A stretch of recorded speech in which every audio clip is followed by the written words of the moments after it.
Hello everyone, আসসালামু আলাইকুম। কেমন আছেন? আশা করি ভালো আছেন।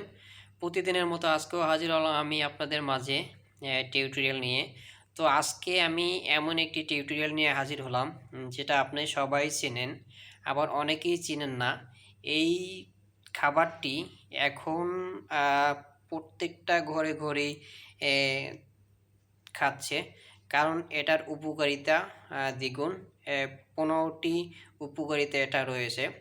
প্রথমত যাদের শরীরে দুর্বলতা আছে, তাদের শরীরে এটা খেলে তাদের শরীরের দুর্বলতা কমে যাবে, শক্তি পাবেন। সে প্রতিদিন দেখা যায় অনেকে অ্যা কাজ করে, কাজ করে আসার পর শক্তি পাচ্ছে না। তারা যদি প্রতিনিয়ত এই খাবারটি খায়, তাহলে তারা অনেক শক্তি পাবে শরীরে। তাদের শরীর আবার যাদের ফ্যাট, যাদের হচ্ছে গিয়ে ভুঁড়ি বেড়ে যাচ্ছে বা ভুঁড়ি খুব বেশি হয়ে গেছে, চর্বি খুব বেশি হয়ে গেছে, তাদের জন্য চিয়া বীজটি দারুণ কাজ করে। কারণ হচ্ছে গিয়ে এটা খেলে আপনাদের ক্ষুধামন্দ একটু কমিয়ে দেয়। কমিয়ে দেওয়ার কারণে অনেকের চর্বিটা গলে যায়। এই জন্য আর কি এই চিয়া সিডটা সবাই গ্রহণ করতেছে। অ্যা তো আজকে আমি সবার দেখাদেখি সবাই দেখতেছি এই চিয়া সিডটা সবাই সেবন করতেছে। তার জন্য আমিও দোকানে গেলাম। দোকানে গিয়ে আমি ৫০ গ্রাম চিয়া সিড নিয়ে আসলাম। আমি আগে কখনো খাইনি। তো এই ১ম আমি সেবন করব। তো আমি কিভাবে আপনারা সেবন করবেন সেটা আমি আজকে দেখিয়ে দেব।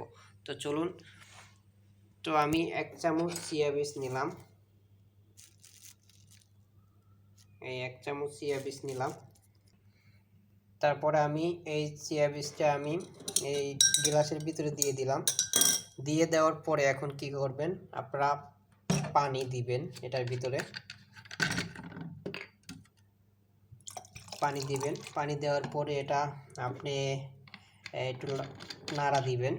এই যে আমি দেখিয়ে দিচ্ছি, এটা এইভাবে নাড়িয়ে দেবেন, নাড়া দেবেন। নাড়া দেওয়ার পরে দেখবেন আধা ঘন্টা পর আপনি এইভাবে রেখে দিবেন। রেখে দেওয়ার পর আধা ঘন্টা পরে দেখবেন কীরকম জানি একটা হয়ে গেছে। তারপর আপনি এটা আধা ঘন্টা পর আপনি সেবন করবেন। তো আমি এরকম রেখে দিচ্ছি, 30 মিনিট রেখে দিব। রেখে দেওয়ার পরে আমি এটাকে 30 মিনিট পর আমি আবার সেবন করব। তো আপনারা যারা খেতে চান তারাও খেয়ে দেখতে পারেন। এটা ভালো উপকারিতা আছে। আসলে আমি আগে খাইনি, তারপরেও আমি জানি এটার সম্পর্কে। কারণ এটা সম্পর্কে আমি অনেক বিস্তারিত জানলাম আর কি, অনেক পড়াশোনা করলাম এটা সম্পর্কে। এটা একটা ভালো একটা প্রোডাক্ট, ভালো একটা খাবার, ভালো একটা ফুড। তা আপনারা সবাই গ্রহণ করতে পারেন।